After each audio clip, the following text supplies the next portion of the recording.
E aí pessoal, tudo bem? Então eu estou aqui para ministrar uma aula para vocês a pedido do pessoal da Liga Acadêmica de Medicina Estética da Unilago. E para começar é um grande prazer estar aqui e dividir um pouquinho de conhecimento com vocês. Vai ser uma aula muito tranquila, muito light, com muitos exemplos, vai ser uma aula bem bacana. E por que vocês precisam me escutar, né? Quem sou eu para poder estar aqui dando essa aula para vocês? Então, meu nome é Danilo Ferraz, atualmente eu sou cirurgião plástico. Eu sou formado em medicina desde 2005 pela Universidade Federal do Triângulo Mineiro. Depois eu passei um ano servindo no nosso exército, no ano de 2006, então foi o ano mais seguro de vocês. Em 2007, 2008 eu fiz cirurgia geral também na Universidade Federal do Triângulo Mineiro. E depois eu fiz cirurgia plástica no Hospital Regional de Presidente Prudente. Terminando a minha residência de cirurgia plástica, eu prestei a prova da Sociedade Brasileira de Cirurgia Plástica, me tornando membro especialista da Sociedade Brasileira. E depois de 3 anos, eu fiz um trabalho para me tornar membro titular, que é o último degrau dentro da Sociedade Brasileira de Cirurgia Plástica. É uma coisa que eu me orgulho muito, porque poucos cirurgiões plásticos têm essa titulação.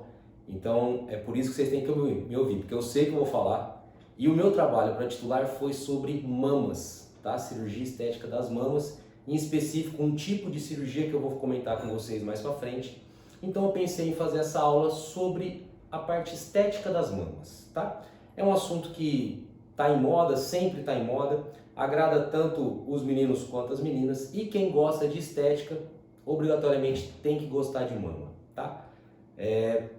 Então vou falar bem rápido sobre a anatomia da mama. Todo mundo sabe, fica na região anterior do tórax, geralmente entre o 4º e 6º espaço intercostal, mas a gente sabe que com o passar do tempo ela vai parar lá no meio do umbigo, né? Então a mama tem essa característica de ir perdendo um pouco da qualidade.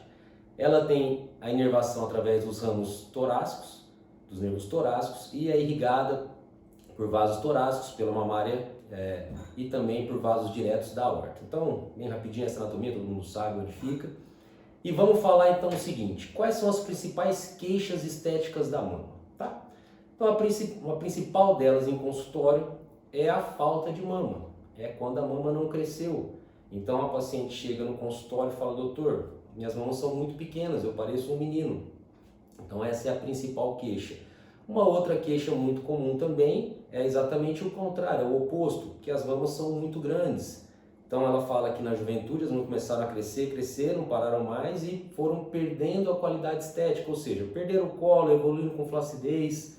E no meio dessas duas queixas nós temos infinidades de queixas, né? Que é só caída, que é só grande, tem muita estria, que é muito flácida, que não tem colo, que uma é muito diferente da outra. Isso é muito importante vocês saberem, que mais de 80% das mulheres têm uma assimetria mamária, então não é nenhuma grande novidade, isso acontece. E é importante saber também que depois de uma possível cirurgia, as mamas nunca ficam idênticas. Então o pessoal às vezes vai fazer cirurgia plástica e fala: mas eu quero que a mama fique idêntica. Nunca vai ficar, tá pessoal? Sempre vai ter uma pequena diferença. Então, nós vamos ter essas principais queixas, tá? Eu não vou falar nada de doenças das mamas, não vou falar de câncer de mama, de nódulos mamários, vou falar da parte realmente bem estética, tá? Quando a paciente chega com queixa de mamas pequenas, o tratamento, como vocês devem saber, a indicação de tratamento é a colocação de uma prótese de mama, tá? Quais são as possíveis incisões para que a gente faça a introdução dessa prótese de mama? Então a mais comum, a mais utilizada é no sulco inframamário, então aquele cortezinho de 3 a 5 centímetros, dependendo do tamanho da prótese, que fica na região do sulco inframamário. Existe a possibilidade de se fazer também a incisão através da areola, tá? Não é muito comum, porque através da areola você pode perder sensibilidade, você pode ter um alargamento dessa cicatriz, você pode, como a gente tem que entrar daí no meio da mama, no meio do tecido mamário para poder introduzir a prótese, pode alterar a amamentação no futuro. Então não é uma via de acesso muito utilizada, mas existe. Existe a via de acesso axilar, também pouco utilizada. Eu particularmente não gosto, porque é uma incisão que altera uma possível avaliação de um câncer de mama, porque os linfonodos sentinelas vão correr para a axila, então você pode mudar essa anatomia. E eu acho também que essa é uma incisão mais visível. Mas como que é mais visível? O torso está embaixo do braço, dentro, né, da axila. Porque se a paciente põe uma blusa regata e ela vai na academia e ergue o braço para fazer algum tipo de exercício, todo mundo vê a cicatriz dentro da axila. Daqui uns anos essa mama evolui com uma flacidez, ela obrigatoriamente vai precisar de uma cirurgia na mama para retirar essa flacidez, aí ela vai ter cicatriz na mama e na axila. Mas são opções. E nos Estados Unidos, onde eles ainda usam as próteses salinas, que a gente fala, que são preenchidas por soro fisiológico e uma pequena parte com gel de silicone, existe a possibilidade de se colocar através do umbigo, mas isso ainda é muito menos utilizado, tá? Então, mama pequena, queixa de mama pequena, tratamento igual a prótese de mama. Aí algumas dúvidas vão começar a surgir, mas a gente vai colocar embaixo do músculo, embaixo da glândula, onde é que vai ser, onde essa prótese vai ficar posicionada. Então isso, pessoal, vai depender do tipo de mama, do caso de cada paciente, tá? Quando que a gente usa abaixo do músculo? A gente vai usar a prótese abaixo do músculo peitoral, quando a paciente tem muito pouco tecido mamário para proteger essa prótese. Então, quando ela realmente não tem mama nenhuma, a gente prefere colocar essa prótese abaixo do músculo para que o músculo faça uma proteção, tenha uma camada extra de proteção em relação à pele. Por quê? Quando a prótese fica com uma pele muito fina protegendo ela, a gente tem algumas complicações que são os ripplings, que não vem ao caso agora. Ou então quando a paciente não quer uma mama tão marcada, daí a gente também usa o músculo para proteger, para atenuar essa transição pele-prótese, tá? Então quando a gente quer atenuar, a paciente não quer aquela bola, a gente pode usar isso também. A cirurgia, quando é abaixo do músculo, o pós-operatório às vezes é um pouco mais dolorido, porque a gente tem que mexer na musculatura e qualquer movimentação de braço vai acabar levando a um desconforto um pouco maior. E se essa paciente gostar de treino, se ela fizer algum movimento um pouco mais forte com o músculo peitoral, essa prótese também pode se movimentar, mas é uma opção cirúrgica. A via de acesso mais comum, né, a posição, mais comum da prótese de mama é subglandular, ou seja, abaixo do tecido mamário. A gente não vai mexer no tecido mamário, a gente vai entrar por baixo dele, entre a mama e o músculo. Essa é a posição mais comum da colocação de prótese de mama. Isso vai alterar, por exemplo, a amamentação? Geralmente não, porque a gente vai entrar por baixo da glândula, não vai mexer nos canalículos, tá? Então essas são as duas posições mais comuns. Existe a subfacial, que seria abaixo da fáscia muscular, mas pouco utilizada, porque muitas pacientes têm essa fáscia muito fina, de difícil dissecção, então acaba rompendo, não tem grandes vantagens, mas também é uma possibilidade, tá bom? Algumas pacientes vão querer colocar prótese de mama, ou seja, vão querer aumentar o volume, mas possuem também algum grau de flacidez. Então, se a paciente tem algum grau de flacidez, nós vamos ter que fazer então a retirada dessa flacidez, tanto do tecido mamário quanto da pele, tá? É nessa hora que a gente vai entrar com a cirurgia chamada de mastopexia, que pode ser feita com prótese ou sem prótese. Vamos falar então da mastopexia sem prótese a princípio. A mastopexia sem prótese, o que acontece? O paciente tem uma mama, por exemplo, muito grande ou apenas muito flácida, sem muito volume. A gente pode tentar reconstruir essa mama sem utilização de prótese. Quando ela é muito volumosa é mais fácil. Se ela tem só flacidez e pouco volume, o resultado final não é tão bom, mas dá para ser feito. Então, o que consiste essa mastopexia sem prótese? A gente vai tirar o excesso de tecido mamário, tirar todo o grau de flacidez da mama, remodelar o próprio tecido mamário da paciente no formato de uma prótese.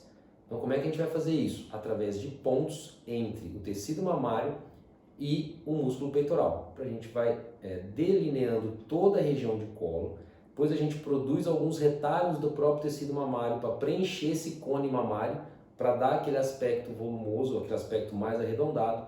Depois a gente vem e retira o excesso de pele e reposiciona a areola, porque na flacidez, geralmente a areola vai estar olhando para baixo, tá? Então a gente tem que reposicionar. Algumas pacientes também têm essa areola muito grande, então a gente vai fazer a redução e o reposicionamento dessa areola. Para fazer essa mastopexia, nós também temos algumas técnicas, vai depender muito do grau de flacidez. Se for um grau de flacidez pequeno, a gente pode fazer somente periareolar, somente com a cicatriz ao redor da areola, tira um pouquinho de pele dali. A gente pode fazer periareolar e somente uma incisão para baixo, que a gente chama de pirulito, né? Tira um pouquinho mais de pele. E depois, para casos maiores, a gente pode fazer a ressecção da pele via areolar para baixo, e aí pode ser em forma de um T invertido, quando vem para baixo e para os dois lados, quando nas mamas muito grandes, ou então a gente pode fazer a cicatriz chamada em L, que ela vem para baixo e somente para a lateral, não deixando uma cicatriz para o meio, que é a técnica que eu mais gosto, porque depois a paciente quer colocar um decote um pouco mais profundo, não tem nenhum tipo de cicatriz no meio da mama para atrapalhar. E essa redução mamária também pode ser feita com a colocação de uma prótese, quando a gente vai tirar essa flacidez, tirar esse tecido que já não está tão legal e colocar uma prótese para substituir. Quando que isso é importante? Quando a paciente já sofreu um processo na mama chamado de lipossubstituição, que é o quê? O tecido mamário na juventude, ele é glandular, bem rígido, bem endurecido. Com o passar do tempo, a amamentação, o ganho e perda de peso, ele vai sofrendo essa lipossubstituição, ou seja, vai virando gordura, e quando ele vira gordura, ele não consegue sustentar. Então aí não fica um resultado tão bacana se a gente não utilizar uma prótese. Então aí nós vamos associar essa retirada de pele e tecido flácido com a colocação de uma prótese. Agora eu vou falar um pouquinho da técnica que eu gosto muito, que inclusive foi motivo do meu trabalho para membro titular, como eu falei para vocês, que é a utilização, a confecção de um retalho do próprio tecido mamário para segurar essa prótese lá em cima. Então a gente faz como se fosse um sutiã interno da mama para ajudar a segurar a prótese. Então a gente vai colocar a prótese, fazer o sutiã interno e retirar a pele, para que essa mama mantenha um volume mais marcado, um colo bem arredondado, por um período maior de tempo, tá? Então seriam esses os tratamentos. E a gente falou bastante, é lógico que existem outros tratamentos, mas que para vocês assim, o básico para poder discutir com a família seria isso.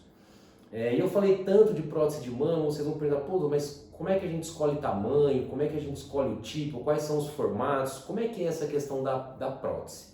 Então é o seguinte, quando a paciente chega ao consultório, uma das primeiras dúvidas é, mas quanto que eu vou colocar? Porque a minha amiga pôs tanto, a minha vizinha pôs tanto, eu quero pôr tanto. Então isso não serve muito, a gente vai ver alguns parâmetros como peso, altura, o formato da mama, a vontade da paciente é levada em conta. E aí nós temos algumas coisas. Eu vou fazer algumas medidas no tórax e na mama e já vou imaginar mais ou menos o que a gente vai precisar fazer depois, mas algumas pacientes querem ver como iria ficar. Então a gente tem no consultório alguns moldes para ajudar os pacientes, que seriam esses objetos aqui. Então vejam que isso aqui não é a prótese. Existe uma prótese em gota, mas não é a mais utilizada atualmente porque ela não dá o colo. Isso aqui a paciente coloca dentro do sutiã e a gente consegue ter uma ideia de qual volume ela gostaria, de qual volume ela prefere. Então a gente tem desde volumes pequenos, que seria esse daqui, 280, até moldes maiores, como 380, que ela coloca e vai ver na região lateral quanto que essa prótese vai aumentar a mama dela, tá? Então isso é mais um objeto de consultório para facilitar. Em relação às próteses, elas podem ser super altas, como vocês podem ver, tem esse formato bem elevado mesmo. Podem ser altas, que já é um pouquinho mais baixo, mas dá um colo um pouco mais marcado. E elas podem ser baixas, tá? Aí você vai falar, doutor, mas eu não sei se no vídeo dá para ver, parece que tem cores diferentes, o que está acontecendo aí? Elas são diferentes? Então, na verdade, pessoal, é o seguinte, as próteses hoje em dia, existem 3 tipos de cápsula, tá? Então ela pode ser texturizada, que ela possui essas micro ranhuras, que é colocada dentro da paciente, e essas micro ranhuras vão tentar se aderir aos tecidos para que a mama não caia. Essa outra é chamada de nanotextura, ela é praticamente lisa, tá? Por que que uma é mais rugosa, uma é mais lisa? Cada empresa defende o seu produto, né? Então essa aqui eles falam que tem uma das possíveis complicações de prótese é a contratura capsular. E eles falam que essa prótese não dá contratura. Mas aí é uma coisa muito nova e a gente ainda não sabe. Estou explicando para vocês só para vocês entenderem. E essa aqui, que é revestida por uma espuma, que ela é a mais rugosa de todas, que é a chamada espuma de poliuretano. Essa particularmente é a prótese que eu mais gosto, porque essa espuma funciona dentro do corpo como um velcro, então ela gruda muito nos tecidos, tem uma tendência de queda menor, tá? Então cada prótese tem a sua cápsula e cada prótese tem a sua indicação também. Por dentro, pessoal, todas as próteses, todas, elas são feitas desse gel de silicone, que como vocês podem ver não vaza, não escorre, não tem perigo de que antigamente muita gente achava, o silicone vai escorrer dentro de mim e tal. Não vai. E se fosse escorrer, a gente tinha que pensar que teria que romper essa cápsula. E ó, é muito difícil de romper a cápsula. Nós já estamos na 6ª geração de prótese, então a tecnologia envolvida na confecção das próteses é muito boa. Raramente a gente tem algum tipo de complicação, tá?